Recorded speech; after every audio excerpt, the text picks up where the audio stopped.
Hello good people, I'm going to talk about volumes of prisms and cylinders. A prism is a three-dimensional object where the two opposing sides or faces are a polygon, while a cylinder is a three-dimensional object where the two opposing sides or faces are a circle.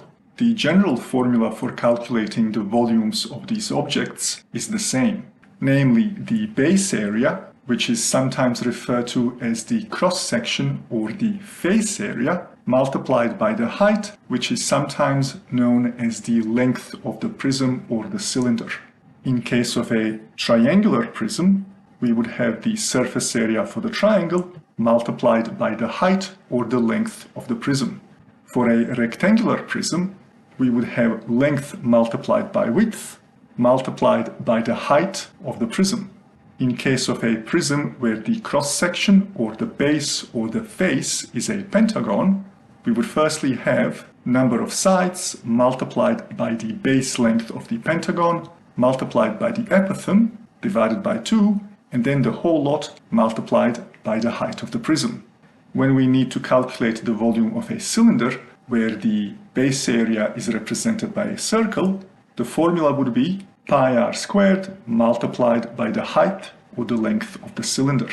In short, if you know how to calculate the surface area of regular shapes, you can also calculate the volumes of prisms and cylinders that they are based on.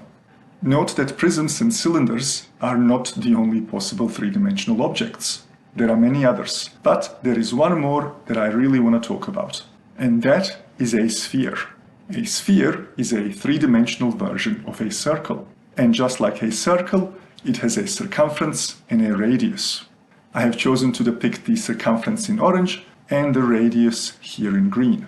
The formula for the volume of a sphere is 4/3 multiplied by pi multiplied by r cubed, while the formula for the calculation of the surface area of a sphere is 4 multiplied by pi multiplied by r squared.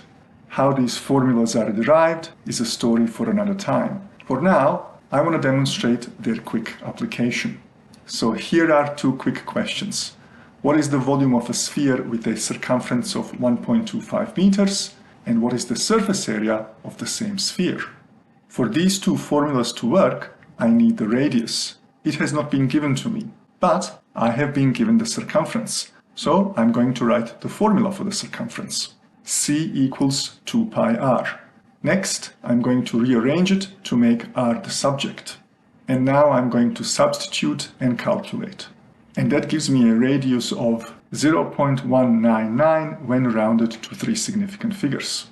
I can plug this radius into the formula for volume and calculate the volume. As for the area, I'm going to plug in the radius value, which will give me 0.498 square meters when rounded to 3 significant figures. Note how the radius links all the formulas that are somehow related to circular objects. This means that when we get stuck, a good first question to ask ourselves, can I somehow obtain the radius? That is all for now, and I will see you on the flip side.